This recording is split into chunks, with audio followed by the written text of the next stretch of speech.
Petite vidéo pour faire un bilan sur les ondes mécaniques progressives périodiques. Alors on va voir d'abord ce qu'est une onde, pourquoi une onde mécanique, ensuite ce qu'on appelle une onde progressive et périodique évidemment. Donc on verra ça un peu tout à la fois. Alors d'abord une onde c'est la perturbation spatiale et temporelle d'un milieu avec transport d'énergie mais pas de transport de matière. Donc là par exemple la meilleure façon de montrer une onde c'est de faire goûter un robinet dans de l'eau. Et là, on voit qu'on a bien la progression d'une onde. Alors, si on a ici, on a une vue d'en haut. Si on regarde la vue latérale, on voit ici qu'on a progression d'une onde. Alors, pourquoi on appelle ça... Hop, je vais mettre sur play, sur pause. Pourquoi on appelle ça une onde? Bah déjà, donc c'est une onde progressive. C'est une onde qui se déplace. Donc, par ici. Et elle se déplace aussi de l'autre côté. Hein. Pourquoi dit-on qu'elle est périodique? Bah, ici, mon onde est périodique parce que le goutte à goutte du robinet se fait de façon périodique à intervalles de temps réguliers. On dit que c'est une onde mécanique parce que cette onde, pour pouvoir se déplacer, elle a besoin d'un milieu matériel, ici un fluide, de l'eau liquide.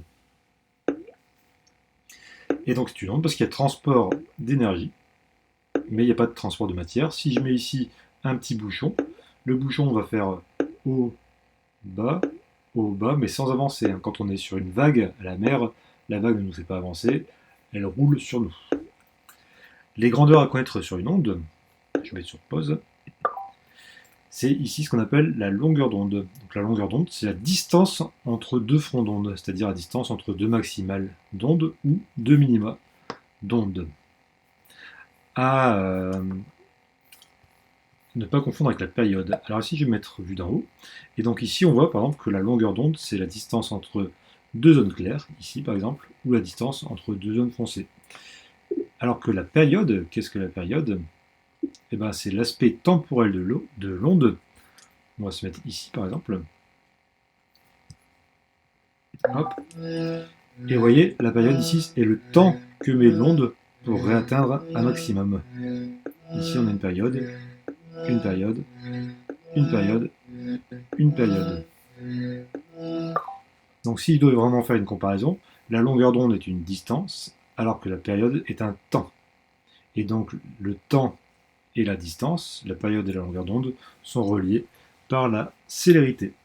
Donc, la première chose qu'on peut retenir d'abord, avant tout, c'est que si on a une formule à retenir, pour tout retenir, c'est que la vitesse d'une onde mécanique, donc ici on va parler du son par exemple, la vitesse d'une onde mécanique, pour le son ça s'appelle la célérité, pour la lumière aussi, elle est en mètres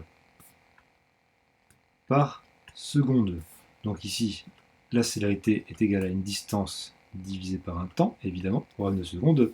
Donc ici, si je reprends mon formalisme, la célérité est égale à la longueur d'onde divisée par la période. Donc ce qui relie une onde, c'est sa célérité, avec sa longueur d'onde, la distance entre deux maxima ou deux minima, en mètres, et la période, le temps qu'il faut à l'onde pour revenir à son maximal ou à son minimal. Si on connaît cette formule-là, C égale D sur T, on peut retrouver tous les autres. Une autre formule à retenir, c'est que la période en secondes, le temps que met l'onde à reprendre sa position initiale, est également relié à la fréquence, qui est égale à 1 sur... La période est égale à 1 sur F, ou la fréquence qui est égale à 1 sur T. La fréquence s'exprime en Hertz et équivaut au nombre de périodes par seconde. Donc les Hertz, ça veut dire par seconde. Et donc le terme fréquence est un terme utilisé aussi dans la vie de tous les jours. Hein. Par exemple, on a tous les dimanches, on a comment dire, tout phénomène périodique comporte une fréquence. C'est-à-dire qu'on a toujours des phénomènes qui se répètent à intervalles de temps donné. Alors on va voir maintenant ce que sont les différentes ondes, les ondes transversales et longitudinales. Le plus simple pour voir ça, c'est de remettre en route ma petite simulation. Alors je vais, hop, ici, enlever la période, ça ne nous intéresse plus.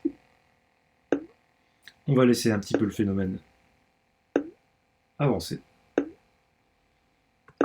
Donc là, ce qu'on a, c'est une onde qu'on appelle transversale, c'est-à-dire que l'onde se déplace ici horizontalement, mais la perturbation est verticale.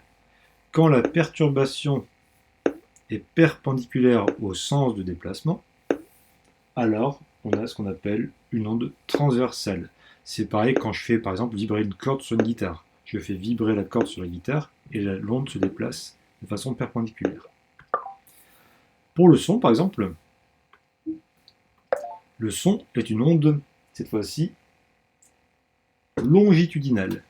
C'est-à-dire que ici, je vais mettre une pause, si mon onde en première approximation sur une dimension se déplace par là, on voit que la perturbation, la direction, et non pas le sens, la direction du déplacement est le même. C'est-à-dire que ici on a une vibration comme ceci, et on a un déplacement parallèle. Donc là, c'est ce qu'on appelle une onde longitudinale. Ici, pour le son, on peut mesurer aussi une longueur d'onde ici par exemple, qui est égale à 0,5, je ne suis pas sûr de l'unité, ça c'est ici, apparemment c'est des mètres, donc 0,5 mètres. Pour mesurer une longueur d'onde, je prends la distance entre deux maxima, ou alors deux minima, c'est-à-dire que je me mets ici et ici, ici et ici, et j'ai 0,5 mètres. Évidemment, la façon la plus précise de mesurer une longueur d'onde, c'est de prendre plusieurs longueurs d'onde et de diviser. Par exemple, si je prends 1, 2, 3, 4, 5 longueurs d'onde, ici j'ai 3 mètres pour 5 longueurs d'onde, donc la valeur d'une longueur d'onde c'est 5 divisé par 3. Donc on a des valeurs qui sont bien plus précises. Le son est une onde donc longitudinale et mécanique. Pourquoi mécanique? Parce qu'elle a besoin d'un milieu matériel pour se déplacer. Ici l'air. Par exemple, si je mets une petite personne devant et que je lui demande d'écouter, elle va entendre le son parce que le son se déplace, a besoin d'un milieu matériel, ici un fluide gazeux, l'air, pour se déplacer. Si ici je supprime l'air qui est dans la boîte, alors on n'entendra plus le son, puisqu'il n'y a plus le milieu matériel qui permet à l'onde de se propager, et donc le son ne peut plus se propager puisque je n'ai plus le milieu matériel. C'est donc une onde mécanique, à la différence d'une onde électromagnétique, qu'on verra un peu plus tard qui peut se déplacer dans le vide. Donc une onde mécanique comme le son ou les autres ondes comme l'eau qu'on a vu tout à l'heure, a besoin d'un milieu matériel, fluide, liquide, solide, gazeux, pour se déplacer. Donc on a vu comment mesurer une longueur d'onde. Pour mesurer une fréquence ou une période, il faut des appareils spéciaux de mesure comme les oscilloscopes. On va voir maintenant les formules qui sont intéressantes pour les ondes sonores. Donc là on est sur le son. Alors si je prends ici un petit schéma et que je fais un haut-parleur qui donc va vibrer comme ceci, et donc on va avoir une onde qui va se déplacer de façon longitudinale également, à la célérité C, et bien ce haut-parleur possède une certaine puissance en watts, puissance qui est communiquée par des impulsions électriques, puissance en watts. On va définir l'intensité sonore comme étant la puissance dissipée par le haut-parleur par unité de surface. Alors si je dois faire un petit schéma, ici j'ai mon haut-parleur que je mets en petit, le son, comme on l'a vu dans ma simulation, se déplace dans toutes les directions en état de sphère. Donc si ici je fais un petit rond, le son se déplace comme ça, comme une sphère. J'essaie de faire une sphère comme ça, comme ceci. Voilà. Et donc si je mets mon oreille ici c'est mon oreille, que j'ai appelée O comme oreille, et bien ici je vais avoir une distance que je peux appeler par exemple R, et bien l'intensité sonore, c'est la puissance par unité de surface. Ici la surface c'est une sphère, donc couramment l'intensité sonore est égale à la puissance du haut-parleur ou de la source sonore, divisé par la surface de la sphère, 4 pi fois la distance R au carré. R qui peut parfois être noté D dans certains exos. Donc au niveau des unités, la puissance est en watts, la surface est en mètres carrés, donc l'intensité sera en watts par mètre carré, qu'on peut écrire comme ça ou comme ça. Ce qu'il faut savoir, c'est que si j'ai plusieurs sources, il y a une source sonore ici, donc un haut-parleur 1 et un haut-parleur 2, alors on peut additionner, je me mets ici, une oreille, donc je suis nul en oreille, hop, une oreille, alors l'intensité perçue peut s'additionner, c'est-à-dire que l'intensité totale est égale à I1 plus I2. Donc on a le droit d'additionner les intensités sonores. Le problème des intensités, c'est qu'on a toujours des intensités qui sont toujours aux alentours de 1 fois 10 moins 10 ou 10 moins 12 watts par mètre carré. Ce sont des chiffres qui sont difficiles à appréhender pour le commun des mortels, qui ne sont pas scientifiques, donc on a défini ce qu'on appelle le niveau d'intensité sonore. Qu'est-ce que le niveau d'intensité sonore? C'est une formule qui relie I à une intensité de référence qu'on appelle I0, et qui nous permet d'obtenir des chiffres qui sont beaucoup plus facilement exploitables. Cette formule, qui est à connaître pour le bac, nous dit que le niveau d'intensité sonore, level en anglais, est égal à 10 fois le logarithme qui est une fonction qui a pour effet de pouvoir supprimer les puissances de 10, de l'intensité qu'on étudie, sur une intensité de référence qui vous est donnée en énoncé et qui vaut 1 fois 10 moins 12 watts par mètre carré. Ça, c'est donné en énoncé. Et l'intensité sonore nous donne des chiffres en décibels. Communément, l'intensité sonore va de 0 à, on va dire, 140 décibels. 140 décibels étant le seuil d'explosivité d'une bombe ou d'un avion à réaction. 70 décibels étant considéré comme une salle de classe calme. Et on a le seuil de douleur pour l'oreille humaine qui est aux alentours de 100-110 décibels. Sachant qu'on n'arrive jamais à atteindre le silence absolu, parce que c'est quelque chose qui est très compliqué à obtenir, il nous faut des salles spéciales. Ce qu'il y a à savoir, c'est que comme on a un log ici dans ma formule, les niveaux sonores, ne s'additionnent pas, à la différence des intensités sonores. Donc les intensités sonores peuvent s'additionner,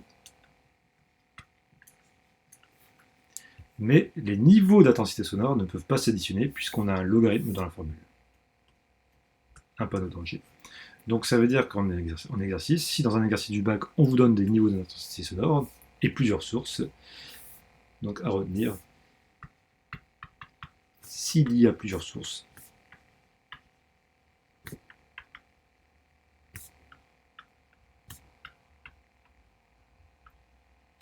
alors on utilise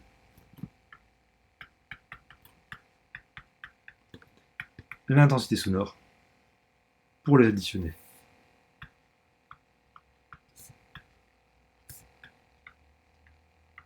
Et non pas les niveaux d'intensité sonore qui, eux, ne s'additionnent pas. C'est-à-dire que 50 décibels plus 50 décibels ne fait pas 100 décibels.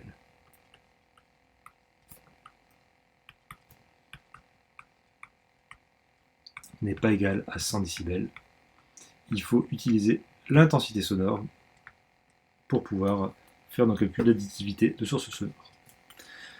Dernière chose qu'on peut voir, c'est ce qu'on appelle l'atténuation.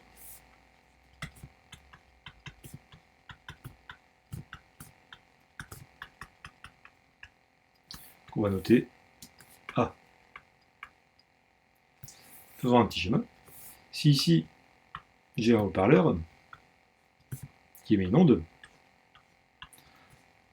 et bien, d'un certain niveau sonore, qu'on va appeler niveau sonore entrant, L entrant, LE, s'il passe à travers une certaine épaisseur de matériau, par exemple de la mousse, et bien, pas besoin de faire l'expérience pour s'attendre au fait qu'il va y avoir atténuation du son, c'est-à-dire que l'onde mécanique, quand elle va rentrer dans un matériau, va avoir tendance, par frottement et par la viscosité même du matériau, à s'atténuer. On va avoir du coup un petit dégagement de chaleur, hein. Les frottements produisent de la chaleur, et donc on aura un niveau en sortie après le passage du matériau qui sera atténué. Et bien la formule de l'atténuation est toute simple. L'atténuation, c'est égal à la valeur la plus grande, donc la valeur du niveau sonore d'entrée, moins, là on peut les soustraire, la valeur du niveau en sortie. Donc l'atténuation s'exprime en décibels également. Cette atténuation est due à l'épaisseur du matériau, est due aussi au matériau en lui-même, à sa consistance, à sa dureté, sa viscosité, et ce qui fait qu'en fait les pertes énergétiques quand l'onde traverse ce matériau font que l'onde perd un peu de son énergie sous forme de chaleur et de frottement, donc.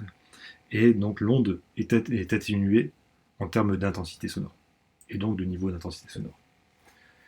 Voilà, prochaine vidéo pour la démonstration de l'effet Doppler.